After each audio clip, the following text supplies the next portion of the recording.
Bank clerk threw a black CEO's ID on the floor. Minutes later, she cancels $1.5 billion merger. Lucy Morgan stood alone, her lawyers miles away, dressed in a jumpsuit to test the bank's integrity. She didn't anticipate a clerk tossing her identification aside like garbage. As the manager signaled security to remove the disturbance, he felt like a king. He had no clue he was currently humiliating the woman holding the billion-dollar kill switch to his career and the bank's survival. The story is just getting interesting. Subscribe to the channel, like and share the video because this can happen to anyone. Also tell me where you are watching from in the comments. Lucy Morgan stepped through the heavy glass doors of the bank, her sensible heels clicking against the white tile floor. She wasn't wearing her usual tailored power suit or the diamond-encrusted watch that typically sat on her wrist.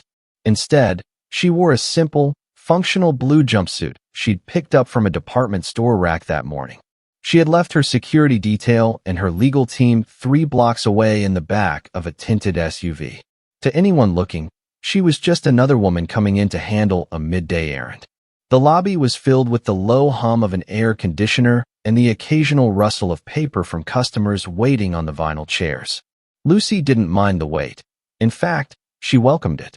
She was the CEO of Morgan Capital, and in less than 48 hours, she was scheduled to sign off on a $1.5 billion merger that would effectively save this institution from a catastrophic regional collapse. But Lucy had a rule.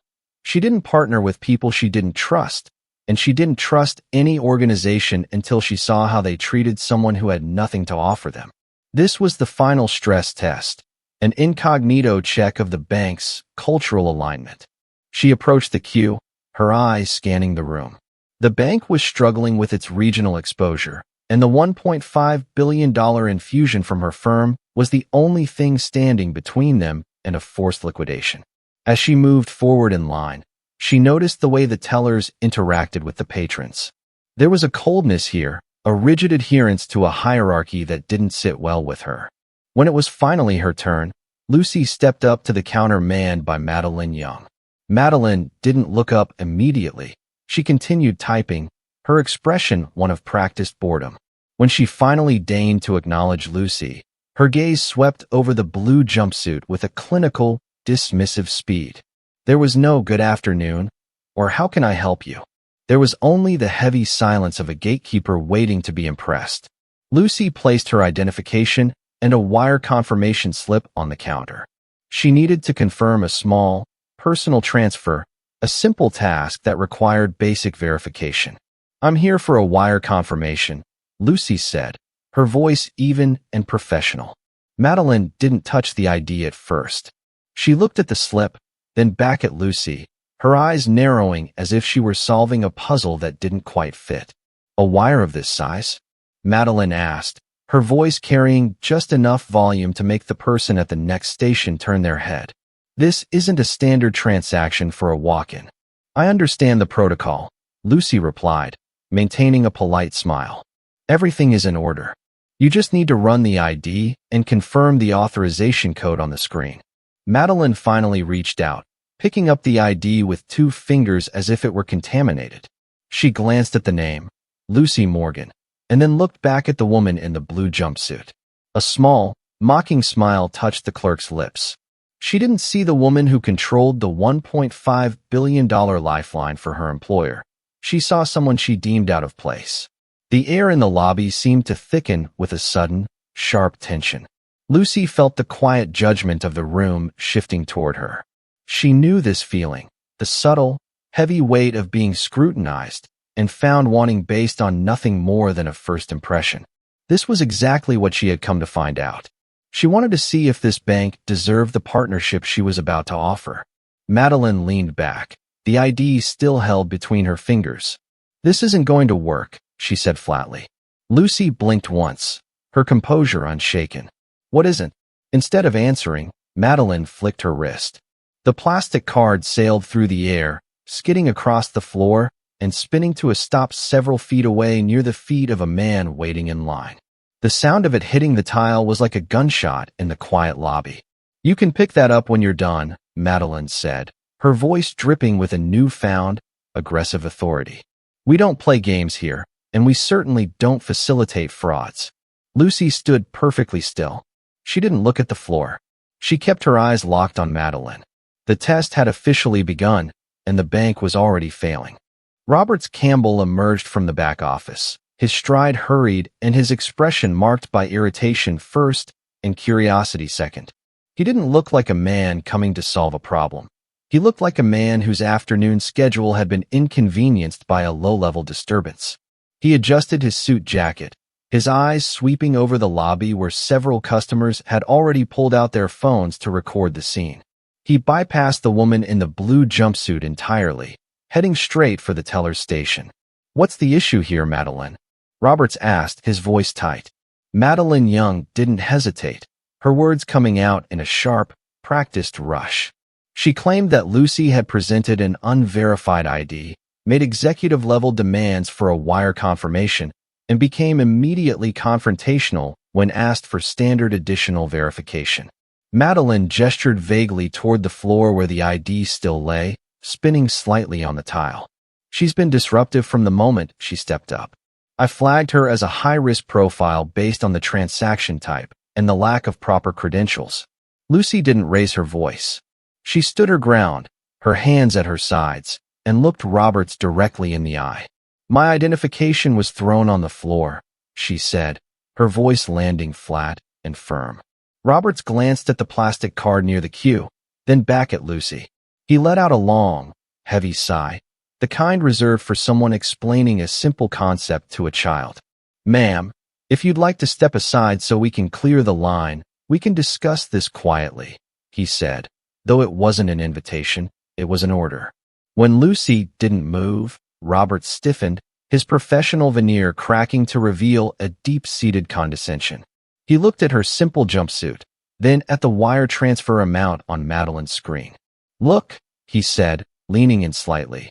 "We have very strict protocols for transactions of this magnitude. It's for the protection of the institution. People like you, who walk in off the street without an appointment or a formal introduction, shouldn't be trying to play with big numbers like these. It triggers every red flag in our system." He signaled to the security guard, whose hand hovered near his radio, ready to intervene. "Until we can verify who you actually are and why you're attempting a high-level wire, you'll stay right there or you'll leave," Roberts added, his voice loud enough for the onlookers to hear. He wasn't interested in the fact that his teller had physically discarded a customer's state-issued ID. He was interested in maintaining a hierarchy where Lucy was clearly at the bottom. He dismissively turned back to Madeline, convinced the situation was under control, entirely unaware that the big numbers he was so protective of were about to vanish from the bank's ledgers forever. Lucy did not blink as the security guard's boots crunched the silence of the lobby, closing the distance between them. The air was thick with the scent of chemical floor cleaner and the collective held breath of the onlookers. Roberts Campbell stood behind the plexiglass barrier, his chest puffed out in a display of bureaucratic dominance, waiting for her to crumble, to shout, or to slink away in shame. He expected the predictable reaction of someone who had been publicly stripped of their dignity. Instead, Lucy turned her gaze from Roberts to the plastic card lying 3 feet away on the white tile. It was a common state-issued driver's license, yet in this moment, it was the most powerful object in the room. She didn't look at the phones recording her. She didn't look at the clerk, Madeline, who was already reaching for a next teller sign to dismiss her existence entirely. With a slow, deliberate movement that commanded the attention of everyone in the room, Lucy began to descend. She didn't rush. She didn't scramble. She bent her knees and lowered herself until one knee touched the cold, hard floor. To Roberts and Madeline, it looked like a victory, the physical manifestation of a woman brought to her knees by their authority. Madeline let out a short, sharp huff of a laugh, a sound of pure, unadulterated triumph. Lucy's hand reached out. Her fingers closed around the ID. For a heartbeat, she remained there, kneeling in the center of the bank she was supposed to save. She wasn't feeling humiliation. She was feeling the finality of a choice. The stress test was over. The data was gathered. The institution was culturally bankrupt. She stood back up in one fluid motion, the blue fabric of her jumpsuit shifting as she regained her full height. She didn't brush off her knee. She didn't adjust her clothes. She stepped back to the counter, her presence suddenly filling the space in a way that made Roberts instinctively take a half step back. The noise in the lobby died instantly. She didn't place the ID down gently this time. She pressed it firmly onto the black granite counter, her hand remaining on top of it, pinning it to the surface.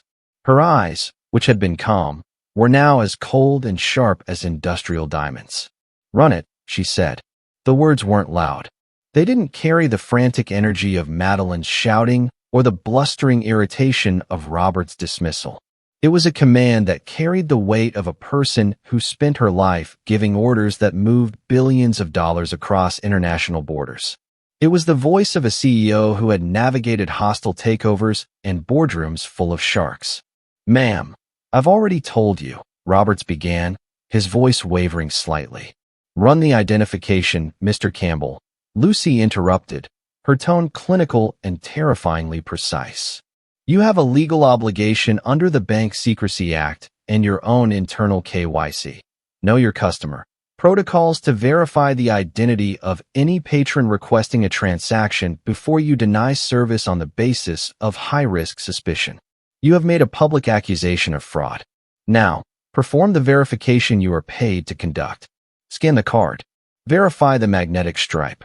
Check the hologram. Do your job." Madeline looked at Roberts, her smirk finally beginning to flicker and die. The junior teller at the next station had stopped working entirely, staring at the screen where Lucy's name sat in a blank field, waiting for the data to populate. "I don't appreciate your tone," Roberts snapped, trying to reclaim the high ground, but his hand was visibly shaking as he adjusted his tie. "We are well within our rights to." "You are within your rights to verify," Lucy said, her voice dropping an octave, vibrating with a power that made the guard shift his weight and look at the floor. "And I am within my rights to demand that you follow the very policy you just used as a weapon. Run the card, Madeline." Now, the silence that followed was absolute.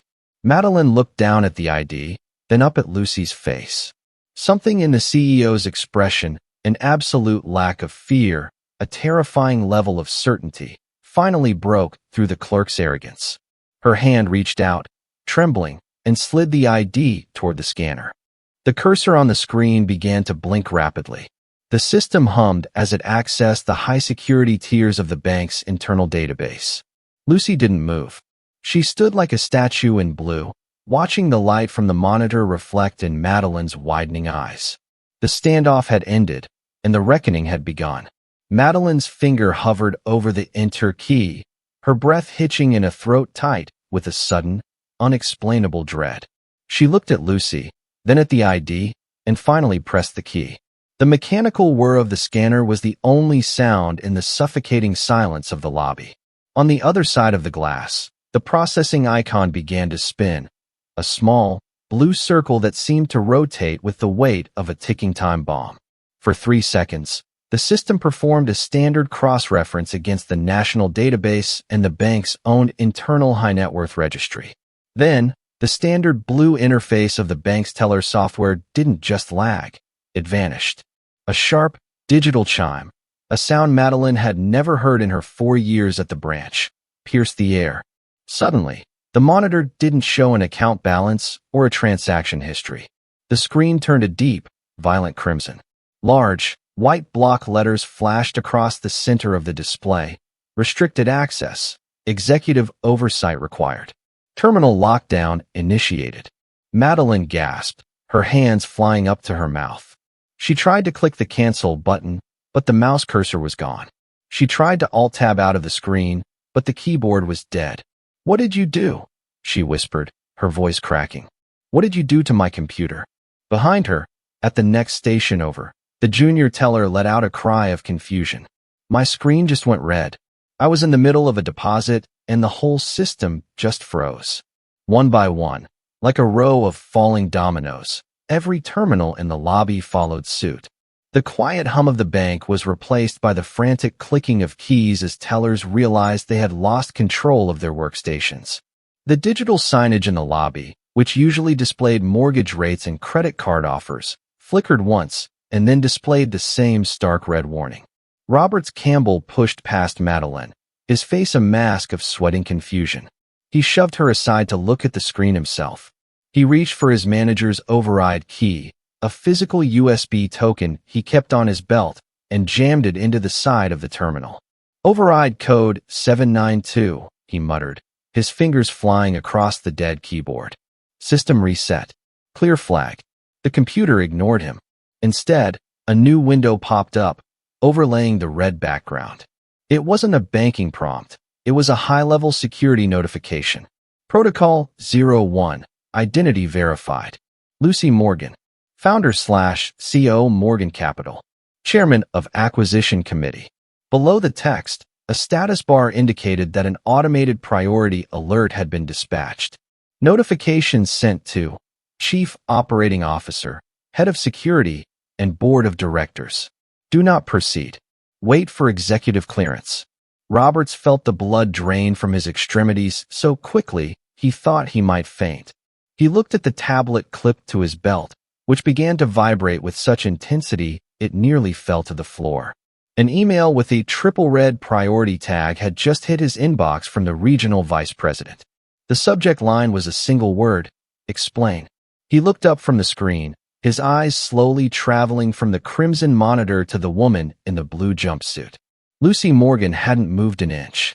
She stood with her arms loosely crossed, her expression unreadable, watching the chaos she had unleashed with the detached curiosity of a scientist observing a chemical reaction. "The system didn't just verify me, Mr. Campbell," Lucy said, her voice cutting through the rising panic of the tellers. "It recognized a control person, the individual whose signature determines whether this entire institution remains solvent by the end of the business week. When someone of my tier is flagged as confrontational or high risk at a retail branch, the system assumes a kidnapping or a hostile takeover attempt. It locks down the branch to prevent a forced liquidation." She leaned in closer to the glass, her eyes narrowing. "You wanted to follow policy. You wanted to use your system to put me in my place. Well, the system has spoken. It knows exactly who I am. The question is, do you?" Madeline was shaking now, her back pressed against the wall of the teller cage. She looked at the red screen, then at the customers in the lobby who were now shouting in confusion as the ATMs outside also displayed the lockdown message. The bank had ground to a halt. The $1.5 billion merger wasn't just a number on a page anymore. It was the power that had just paralyzed their world. Roberts opened his mouth to speak, to apologize, to beg, but no sound came out. His phone rang, a direct line from the corporate headquarters in the city. He looked at the caller ID and his knees finally buckled. The board of directors wasn't just alerted. They were on the line, and they were looking for blood. Roberts Campbell's fingers were slick with sweat as he fumbled with the glass screen of his company-issued tablet. The device was vibrating so violently in his hand it felt like a panicked heartbeat. He ignored the frantic ringing of the branch's landline and the confused murmurs of the customers who were now being ushered toward the exit by a visibly shaken security guard. His entire focus was locked on the high-priority encrypted document that had just force-pushed its way to the top of his inbox. The file was labeled Project Aegis, Final Tier, 1 Capital Infusion. It was the internal code name for the $1.5 billion merger that every regional manager had been briefed on for the last 6 months. Without this cash injection, the bank's liquidity ratio would fall below federal requirements by Monday morning, triggering an immediate seizure by the FDIC.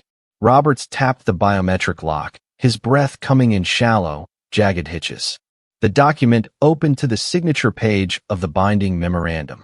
There, in digital ink, was the name, Lucy Morgan, Managing Partner and CEO, Morgan Capital. He looked at the name on the screen. Then he looked at the ID card Madeline had finally scanned, the one currently pinned under Lucy's hand on the black counter. The names matched perfectly. The middle initial, the address in the high-end district, the date of birth.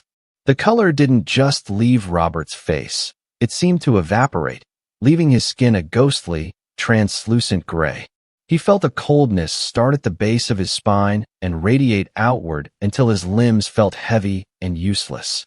He wasn't just looking at a customer he had insulted. He was looking at the woman who held the literal kill switch for his career, his pension, and the 500 jobs tied to this branch network. Mr. Campbell? Madeline's voice was a thin, high-pitched reed. She was staring at him, her eyes darting between his pale face and the red-locked screen of her terminal. She still hadn't grasped the full scale of the disaster. What is it? Is the system hacked? Should I call the tech response team? Roberts didn't answer her. He couldn't. He was staring at the BIOS section of the executive profile attached to the merger file. It featured a professional headshot of Lucy Morgan taken at a global economic summit. In the photo, she was wearing a tailored charcoal suit and a look of formidable intelligence. The woman standing 3 feet away in a blue cotton jumpsuit was unmistakably the same person. The jumpsuit wasn't a sign of poverty. It was the ultimate flex of a woman so powerful she didn't need to dress for the part. You called me a high-risk profile, Roberts, Lucy said. Her voice was terrifyingly soft, cutting through the low-frequency hum of the server fans. You told me that people like me shouldn't play with big numbers. Is $1.5 billion a big enough number for you? Roberts swallowed, but his throat was as dry as parchment. He tried to speak, but only a pathetic, wet clicking sound emerged. He looked down at the floor, at the exact spot where Lucy had been forced to kneel to retrieve her dignity. The realization hit him with the force of a physical blow. He had backed a clerk's petty prejudice over a $1.5 billion lifeline. I didn't. Ms. Morgan, there has been a terrible, catastrophic misunderstanding of protocol. He finally managed to croak. He stepped around the counter, his legs trembling so much he had to lean against the plexiglass for support. The arrogance that had defined his posture minutes ago had collapsed into a groveling, desperate mess. We are trained to be vigilant. The jumpsuit, the walk-in nature of the request. We have so many fraud attempts. Vigilance isn't an excuse for a lack of humanity, Mr. Campbell, Lucy interrupted. She finally lifted her hand from the ID, sliding it back into the pocket of her jumpsuit. And protocol doesn't involve throwing a citizen's identification on the floor. You didn't see a fraud. You saw a woman you thought you could bully because you didn't think she had the resources to fight back. Madeline's face went white as the truth finally filtered through. She looked at the red screen, then at Lucy, then at her own hands, the hands that had flicked that ID across the tile. She looked like she was about to be physically ill. Robert's phone began to ring again. It was the personal cell number of the bank's regional president. He looked at the caller ID, then at Lucy, his eyes pleading for a mercy she had no reason to give. He realized then that he wasn't just losing a merger. He was watching the extinction of his professional life in real time. The woman in the blue jumpsuit hadn't just passed the test. She had just failed the bank. The vibration of Lucy's phone against the black granite counter sounded like a jackhammer in the absolute silence of the locked-down branch. Roberts Campbell stared at the device as if it were a live grenade. The caller ID didn't show a name, only a high encryption string of digits that verified the call was coming from a secure corporate line. Lucy picked up the phone. She didn't put it to her ear. She tapped the speaker icon and set the device back on the counter, right next to the ID that had sparked the firestorm. Lucy? Lucy, are you there? The voice was frantic, thin, and echoing with the hollow acoustics of a high-end office. It was Gregory Sterling, the regional owner and chairman of the board. The system just hard-locked the entire Eastern Corridor.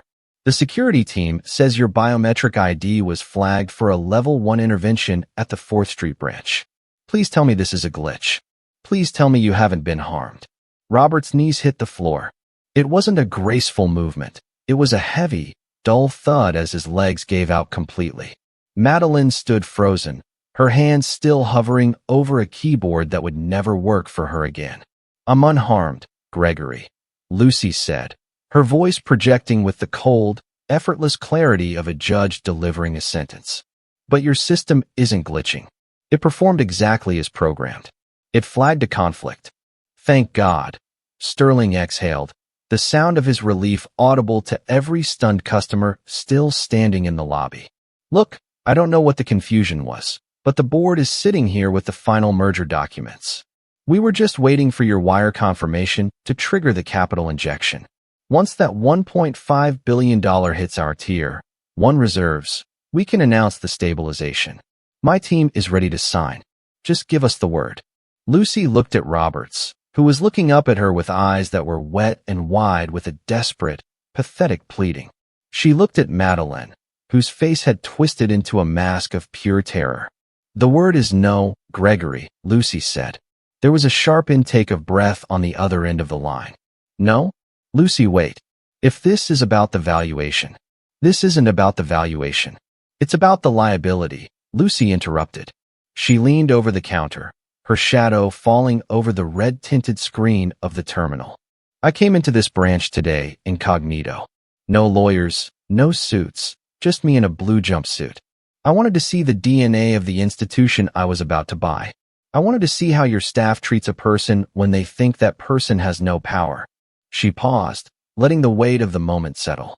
Your clerk, Madeline Young, threw my identification on the floor, Lucy continued, her voice devoid of any heat, which somehow made it more terrifying. She didn't just drop it, she flicked it away like trash. Your manager, Roberts Campbell, didn't just ignore it, he justified it. He told me that people like me shouldn't play with big numbers. He chose to back a culture of prejudice over the basic principles of know your customer protocols. They did what? Sterling's voice dropped into a low, dangerous register. Roberts? Is Roberts there? Roberts tried to speak, but his mouth only opened and closed like a fish out of water. A $1.5 billion merger isn't just a transfer of assets, Gregory, Lucy said, ignoring the man on the floor. It's a partnership, and I do not partner with rot. If this is how your frontline staff treats a woman because of the color of her skin and the clothes she's wearing, then your internal controls are non-existent. Your culture is a liability that no amount of capital can fix. If I put my money into this bank, I'm subsidizing a toxic environment that will eventually lead to a class action lawsuit or a federal civil rights investigation. From a risk management perspective, you are a bad bet. Lucy, please, Sterling begged, his voice cracking. We can terminate them. Right now? On the spot. We can issue a public apology. We can implement any sensitivity training you demand. Just don't pull the merger. Without that $1.5 billion, the regulators will move in by the end of the day. We'll be insolvent. You should have thought about insolvency before you allowed your staff to think they were superior to the people they serve, Lucy said. I'm not pulling the merger because I'm angry, Gregory. I'm pulling it because I'm a professional, and I've just seen the true state of your balance sheet. It's written in the way your manager looks at me. It's written in the way your clerk throws a customer's ID. She picked up her phone. I'm sending an official notice to my legal team now to cease all negotiations. Morgan Capital is out.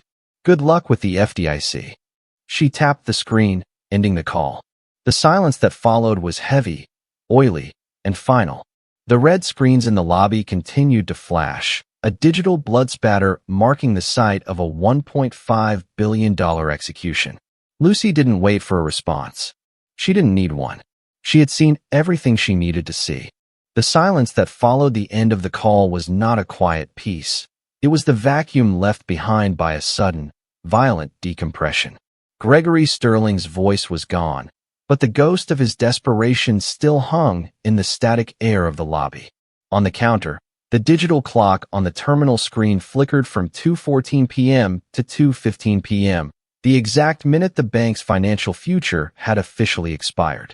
Roberts Campbell remained on his knees, his hands pressed flat against the white tile floor, staring at the space where Lucy's phone had just been. He looked like a man who had been struck by lightning while standing in an open field, hollowed out, scorched, and entirely unable to process the scale of the damage.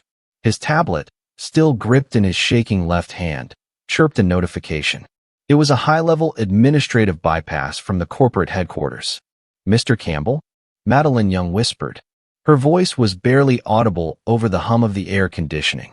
She was looking at her monitor. The crimson red of the lockdown screen had shifted.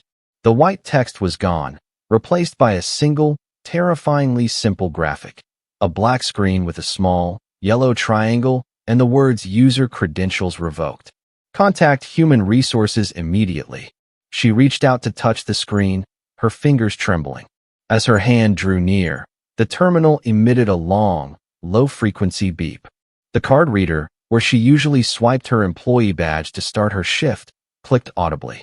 A small red LED light on the side of the reader turned off. She was no longer a part of the system. In the eyes of the bank's digital infrastructure, Madeline Young no longer existed. "My access is gone," she said, her voice cracking as the first tear track cut through her heavy makeup. "Roberts, I can't log in. I'm locked out of everything." Roberts didn't look up at her. He couldn't. His own tablet screen flashed a new message. A formal notice of administrative suspension pending an internal investigation into gross negligence and violation of federal anti-discrimination statutes. His company email had already been wiped from the device. His health insurance, his stock options, and his 15-year career were being dismantled by an automated algorithm 300 miles away. Lucy Morgan watched them for a moment longer, her expression as clinical as a surgeon's. She saw the panic, the tears, and the sudden, frantic realization of loss, but she felt no surge of petty triumph. To her, this wasn't a personal vendetta, it was a necessary pruning. A bank that couldn't manage its frontline culture was a bank that would eventually fail its depositors. She was simply accelerating the inevitable. She reached out and retrieved her identification card from the counter, sliding it back into the pocket of her blue jumpsuit. She then picked up her phone, the screen still dark, and turned toward the exit. The security guard, who had been standing like a statue throughout the confrontation, instinctively stepped back. He didn't reach for his radio. He didn't adjust his belt. He stood with his hands visible and his head slightly bowed, the universal posture of a man who had realized he was on the wrong side of history. As Lucy walked past him, he didn't make eye contact. He didn't want to be the next person she looked at with that terrifying, level-headed clarity. The lobby was still filled with customers. They stood in small clusters, their phones still held high, recording every second of the aftermath. They were the witnesses to the $1.5 billion collapse. They saw the manager on the floor and the clerk weeping behind the glass. As Lucy moved through the crowd, they parted for her like water before a prow. There was no whispering, no shouting, no laughter. There was only the heavy, suffocating weight of a lesson learned too late. Lucy reached the heavy glass doors, the sunlight from the street outside casting long, sharp shadows across the tile. She paused, her hand on the cold metal handle. She didn't turn around fully, but she looked back over her shoulder, her gaze finding Roberts Campbell one last time. He had finally managed to sit back on his heels, his face a ruined map of regret. "Mr. Campbell," Lucy said. Her voice wasn't loud, but it carried to every corner of the room, vibrating through the silence. Roberts looked up, his eyes bloodshot and pleading. "Next time," Lucy said, her tone as sharp as a razor. "Look at the name on the card, not the person holding it." She pushed the door open. The heat of the afternoon sun hit her as she stepped onto the sidewalk. 3 blocks away, a black SUV began to pull out of its parking spot, moving toward her with the silent precision of a predator. Behind her, inside the bank, the red lights on the ATMs began to flash, a signal that the cash reserves were no longer authorized for withdrawal. The branch was dead. The merger was over. Lucy Morgan walked toward her car, her pace steady and her mind already moving on to the next acquisition, leaving the ruins of a $1.5 billion mistake to be picked over by the regulators. The SUV door closed with a heavy, muffled thud, sealing Lucy Morgan away from the wreckage of the bank branch. Inside, the silence of the vehicle was a stark contrast to the $1.5 billion collapse she had just triggered with a single phone call. Behind the glass doors, the staff finally realized that prejudice isn't just a moral failing, it's a billion-dollar liability. If this story shook you, don't let it end here. Subscribe right now and turn on notifications so you never miss a moment where dignity crushes arrogance in real time. These stories matter because they expose the true cost of assumptions in a world that often looks at the exterior instead of the character. Like this video to push it further to those who need to see the power of standing your ground. Share it with someone who values respect over status. And comment verify first if the ending hit you hard. Stay with this channel, because the truth always comes back, and it always speaks the loudest.